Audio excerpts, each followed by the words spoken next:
Pues yo soy Silvia Martínez Cano, soy profesora de la Universidad Autónoma en la Facultad de Formación del Profesorado, doy educación artística y formo parte de este colectivo que se llama Empoderarte,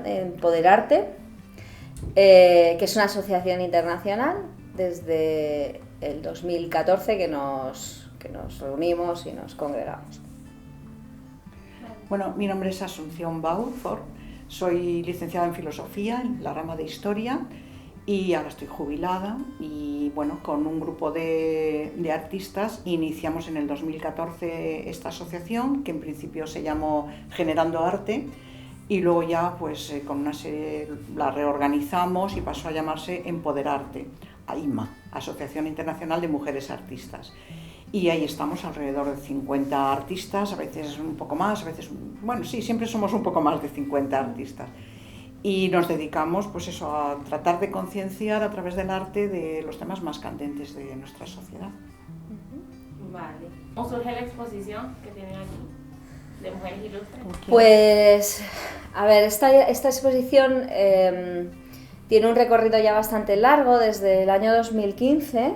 Que hacemos una primera exposición con menos figuras emblemáticas de este periodo de principios del siglo XX, pero el objetivo siempre ha sido la visibilización de mujeres que estuvieron en la cultura entre el periodo del 1900 hasta la Guerra Civil, que fueron muy importantes en ese momento y que contribuyeron muy potentemente a un desarrollo cultural importante de España, pero que luego con el desarrollo del siglo y los acontecimientos del siglo han ido desapareciendo de muchos lugares, no solo de nuestra memoria, sino también pues, de los libros y de los manuales, de la cultura en general y de la sabiduría en general popular, que no habla de ellas, ¿no? Entonces nos parecía importante que hubiera figuras femeninas que tienen su propio espacio y que no están presentes y que deben volver a ocupar el lugar que les corresponde, ¿no? Mira, yo recuerdo en las clases de historia que a veces les preguntaba a los alumnos en determinados momentos, ¿os suena Federico García Lorca? Federico García Lorca o Dalí. Y sin embargo, Maruja Maya y Margarita Manso, perdón, pues no tenían ni idea. Eran compañeras, lo que hoy se llama, ¿cómo es? Compi yogi, ¿no? Se llaman así. Uh-huh. Pues han ido juntos los cuatro hacían sus, bueno, se iban de juerga, realizaban sus poemas, sus dibujos. Se dice que hubo sus más y sus menos en cuanto a relaciones amorosas y todo, hasta con Federico García Lorca, y nadie sabía nada porque es que no aparecían. No, bueno, siguen sin aparecer en los libros y demás. Pero es muy curioso que es un borrado muy visual, porque sí. En las fotos que tenemos de la generación del 27 aparecen mujeres, sí. Pero no sabemos quiénes son. Bueno, sí sabemos quiénes son. Ahora porque hemos investigado. Pero en la sabiduría popular no aparecen. No aparecen. No aparecen nombradas ellos, ni siquiera. No, están ellos y luego unas señoras que los acompañan. Unas señoras igual de cultas, igual de formadas, igual de artistas, poetas, escritoras, intelectuales de todo tipo. Claro, y parece que son las acompañantes o las mujeres, y sin embargo son artistas que en ese momento estaban ejerciendo igual que ellos, ¿no? Eso es muy curioso, sí, exactamente. Delia del Carril es una mujer que prácticamente no se la conoce. A mí me costó encontrar información de ella y básicamente fue pintora y grabadora. Es una mujer además, bueno, a mí su vida me parece fascinante porque nació en una familia, nacieron 18 hermanos, vivieron 13 y todos tenían posibilidades económicas y ella pudo estudiar arte. Nació en Argentina, aunque luego la nacionalidad fue argentina y chilena. Se casó con Pablo Neruda y era 20 años mayor ella que Pablo. Vivieron juntos durante 20 años y ella conoció a Pablo Neruda en España, cuando él formaba parte de la embajada, y a ella la invitó el poeta, que antes hemos hablado de él, Rafael Alberti, y ella estudió en la Academia de Bellas Artes de San Fernando, y después de la guerra pasaron a Francia, y gracias al dinero de ella y de su familia pudieron fletar un barco para muchísima gente y poder llevar al exilio a muchos republicanos. Tanta era su labor política y activista que se la conocía en esa época con el nombre de la hormiguita. ¿Y cómo escogen a las mujeres a las que deciden homenajear en este tipo de eventos? Bueno, yo creo que ahí hay 3 ejes que nos ayuden a hacer una cierta selección, porque cuanto más investigamos, más mujeres salen implicadas en la cultura de ese periodo, ¿no? Entonces, el primer eje es el periodo de esos 36 años, ¿no? De 1900 a 1936. El segundo eje es la Residencia de Señoritas, que es una institución que aparece en el Madrid modernista de aquella época, impulsado también por una institución norteamericana que daba becas para estudiar a niñas, y entonces en España tiene este espacio que permite que muchas mujeres que viven en otros lugares puedan venir a estudiar a Madrid, ¿no? Y completar su formación. Y luego hay un tercer eje, que es el club femenino, ¿no? El Lyceum Club, que es este modelo de espacios culturales que era muy frecuente entre los hombres y que no había tanto para las mujeres. Entonces este es el primer espacio propio que también surge aquí en Madrid, cultural para mujeres, ¿no? Entonces, en esta red de los 3 ejes nos encontramos un montón de artistas que empiezan a tener relaciones entre ellas, ¿no? Que se conocen, que se convierten en amigas o que se convierten en colaboradoras y que traen a otras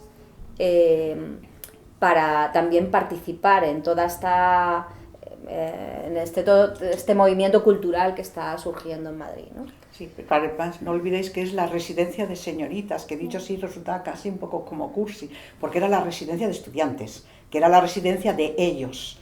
Ellos estudiaban aquí en Madrid, venían de provincias, y ellos me refiero a Lorca, a Dalí, a Buñuel, y entonces estudiaban aquí, pero se quedó pequeña, y entonces decidieron marchar a otro edificio, y ese edificio quedó vacío. ¿Qué hicieron? Pues ¿por qué no dedicarlo, gracias a María Zambrano y a María de Maeztu sobre todo, que decidieron, pues vamos a hacer para las mujeres? Y entonces, ¿qué mujeres? Es decir, la cultura en España pues estaba pues, a niveles ínfimos, y entonces fue cuando pensaron en dar la oportunidad a mujeres que quisieran llegar a la universidad, y era como un sitio donde empezaban gente con cierto nivel, digamos, cultural en las familias, también económico en general, porque claro, la cultura en ese momento pues eran muy pocas. Luego empezaron a llegar becadas, eso sí, pero al principio fue gente de buena familia, cuyos padres o bien eran porque eran matrimonios mixtos y eran extranjeros y conocían, por ejemplo, el Jiménez de Cosillo, pues el claro, abuelo, fíjate. Pero eran gente ya de cierto nivel, y entonces pensaron en la posibilidad de buscar mujeres para potenciar la cultura, la educación y la universidad en la mujer. Y entonces fue la Residencia de Señoritas, que empezaron a ocupar ellos, y además creo que al principio eran 15 y en cuestión de un par de años eran ya no sé, más de 100, o sea que fue algo, ¿no? Entonces es muy interesante porque hay documentación. Sí, algunas hay mucha información. Sí. Otras que tuvieron que emigrar o se casaron y abandonaron este espacio cultural, pues ya se pierde un poco ese rastro, ¿no? Y es más costoso investigar sobre ellas. Pero de los espacios primeros, que son la residencia y el Lyceum Club, hay mucha documentación. Sí. Y eso es lo bueno, ¿no? O sea, que podemos recuperar el rastro claramente y recuperar la memoria. Claro. Y ahí está Maruja Mayo, que fue profesora, aparte de ser artista, y un montón de ellas sobre las que se puede seguir perfectamente. Y luego, a través de ellas, amigas suyas, que a lo mejor hay menos documentación, pero hay cartas y hay muchas posibilidades de conocerlas, ya lo creo. Sí. Margarita de Frau. ¿Por qué Margarita de Frau? Porque como soy de las últimas en incorporarme, todas la del brazo fuerte, las top 10 de las sin sombrero estaban pilladas. Entonces quedaban pocas. Y claro, lo bonito es cómo han abierto el abanico al máximo. Y quedaban 4 perfiles para abordar. Cuando las meto en el buscador de Margarita, pues es que prácticamente no había nada. Y digo, pues a por ella, porque además era pintora y bueno, ahí me hizo tilín, ¿no? Pues vengo con mi chuleta. Yo os cuento porque la investigación me pareció un reto, consiguiera lo que consiguiera. Lo primero que encuentro, lo único que encuentro al principio es esta ficha técnica del Reina Sofía, que en efecto tiene este paisaje. Espectacular, me pareció, me enganchó, me enamoró, que además tiene unas buenas dimensiones, 132 por 121, que se llama además tinta en plata, que no sé muy bien a qué se refería, quizá a todos los grises sólidos que utiliza, pero también quizá a ese nombre de las ilustraciones, ¿cómo era? ¿No era la edad dorada? La edad de plata, la edad de plata, ¿no?, de esta generación. El caso es que el tiempo apremiaba, había que entregar obra y como no seguía sin encontrar rostro, por eso no trabajé sobre su cara, trabajé sobre su paisaje. En segundo lugar, sigo investigando, porque a medida que iba avanzando la obra, encontré por fin una página y aquí me gustaría tener lengua para poder mojarme el dedo, ¿no? Pero, bueno, aquí va.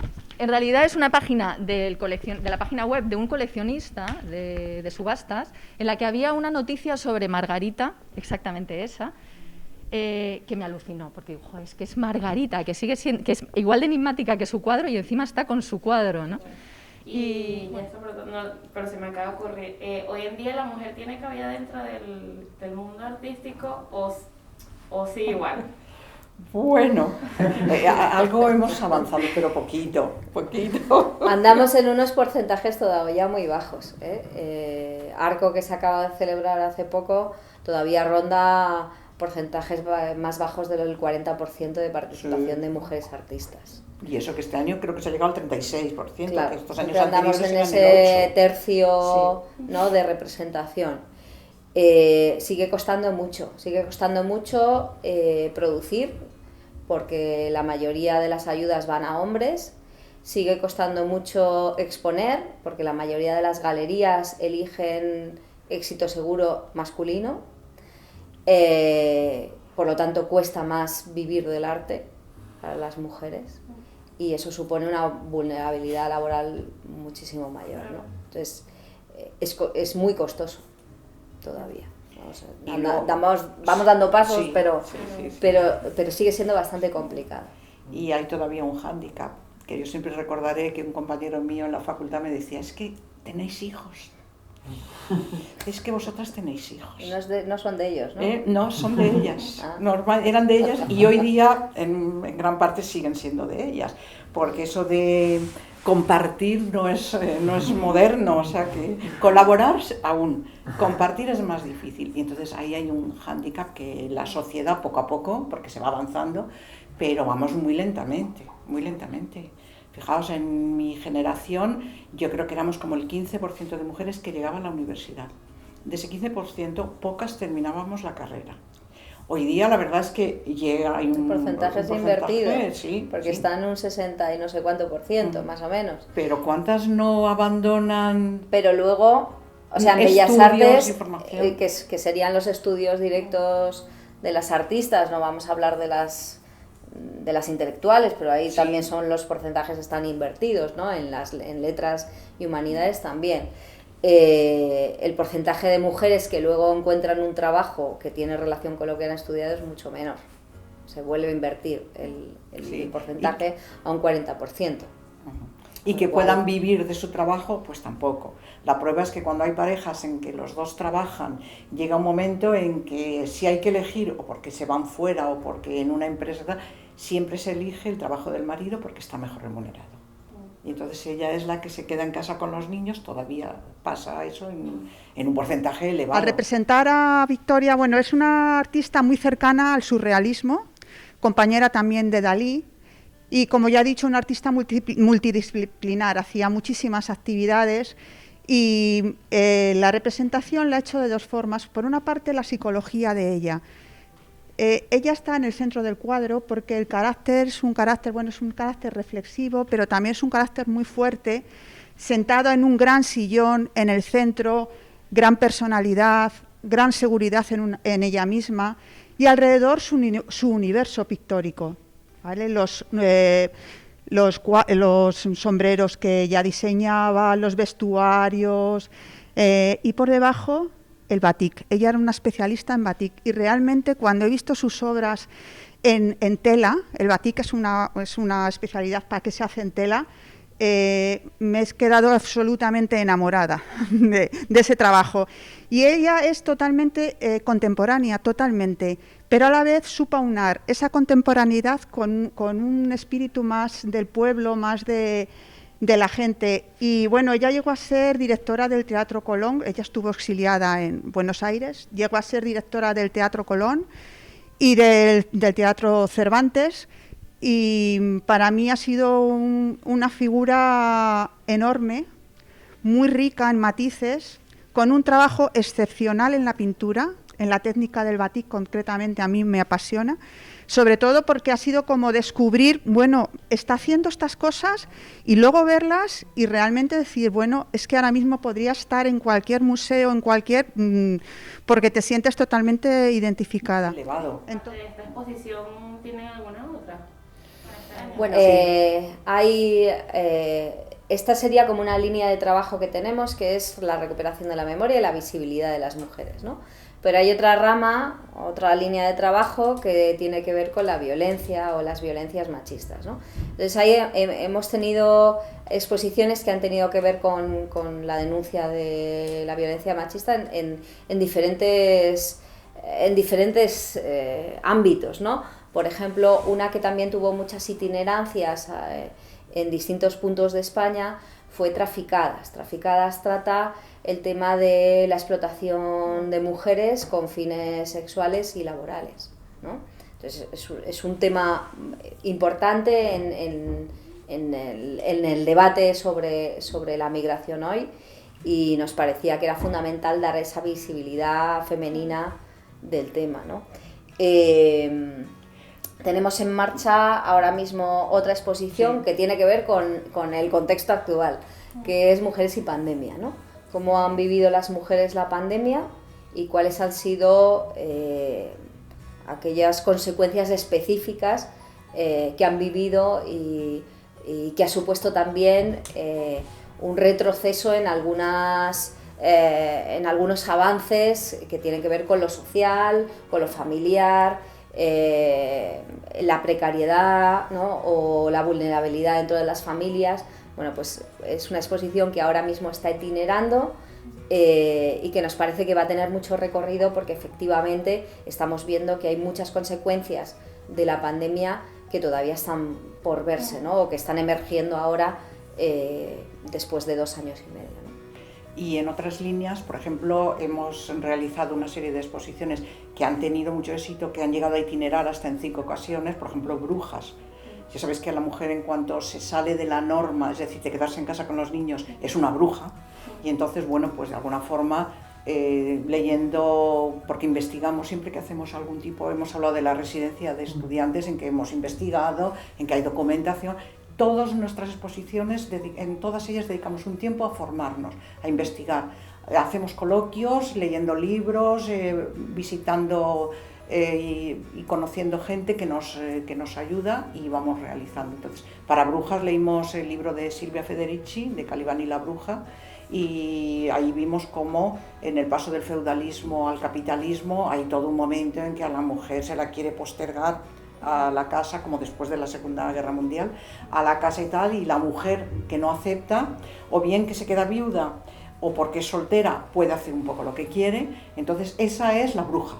Y entonces ahí la quema de brujas. Y esto se dio en la época del Renacimiento y de alguna manera sin quemar a la mujer, pero también se da una quema psicológica de la mujer. Otra que también ha tenido mucho éxito y que ha tocado un tema candente es la de bebés robados. Bebés robados, que eso ha pasado en España, ha pasado en Argentina y en muchos países. Y de alguna manera pues han desaparecido niños que aquí en nuestro país ocurrió porque, claro, había un gen rojo durante la guerra y entonces había que exterminar el gen rojo. ¿Para eso qué era lo mejor?